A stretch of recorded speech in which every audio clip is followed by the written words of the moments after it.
Hello বন্ধুরা, কেমন আছো তোমরা সবাই? আশা করছি যে যেখানেই বসে আমার ভিডিও দেখতেছো সবাই ভালো আছো। আর তোমাদের ভালোবাসায় আমিও ভালো আছি।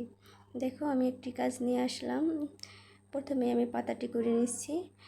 আমি একটি জলপাই কালারের সুতো দিয়ে, ওই মেশিনের যে সুতোটা দিয়ে কাজ করা হয় না, ওই সুতোটা দিয়ে আমি কাজ করে নিচ্ছি।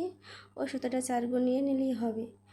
দেখো, প্রথমে আমি এই সুতোটা দিয়ে সব পাতাগুলো করে নেব। তো দেখো, আমার পাতাগুলো হয়ে গেছে। এখন আমি মাঝখানের গোলাপ ফুলটি করতেছি। এটাও খুব সহজ, দেখো তোমরা দেখলেই বেড়ে যাবে। প্রথমে লাল সুতো দিয়ে আমি এই দেখো সুতোগুলো আগে উঠিয়ে নিচ্ছি।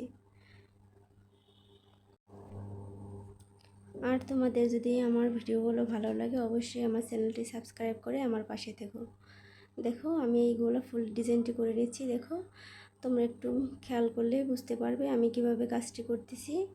তোমরা দেখলেই পেরে যাবে। আমার হাতের কাজগুলো যদি তোমাদের ভালো লাগে তাহলে আমার চ্যানেলটি সাবস্ক্রাইব করে দিও, তাহলেই প্রথমে তোমাদের কাছে আমার ভিডিওগুলো চলে যাবে। দেখো, আমি এরকম আস্তে আস্তে করে গোলাপ ফুলটি করে নিচ্ছি। আমি লাল কালারের সুতো 2 গুণ নিয়েছিলাম। তোমরা এইভাবে নিতে পারো বা বেশি নিলে তাড়াতাড়ি হয়ে যাবে। তো আমার সুই দিয়ে 2 গুণ সুতোই দেওয়া গেছে, তাই আমি 2 গুণ দিয়ে দিছি। আমি অফ ক্যামেরায় বাকিটুকু করে নিয়েছি, তোমরা এইভাবে একইভাবে করে নিও। দেখো, আমি এখন হলুদ কালারের সুতো 1 গুণ নিয়ে পাশের সেলাইটি করে নিয়েছি, পাশের ফুলটি। দেখো, এটাও তোমরা দেখলেই পেরে যাবে। এটাও খুবই সহজ একটি সেলাই। দেখো, একটু মনোযোগ দিয়ে দেখলে পারা যাবে সেলাইটি।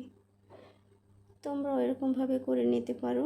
আমি অফ ক্যামেরায় বাকিগুলো করে নিয়েছি, কারণ ভিডিও লং হয়ে গেলে দেখতে ভালো লাগে না, তোমরাও দেখতে চাও না, এজন্য আমি স্কিপ করে দিয়েছি ভিডিও। দেখো, এরকম আস্তে আস্তে করে আমি এই ফুলটিও করে নিচ্ছি।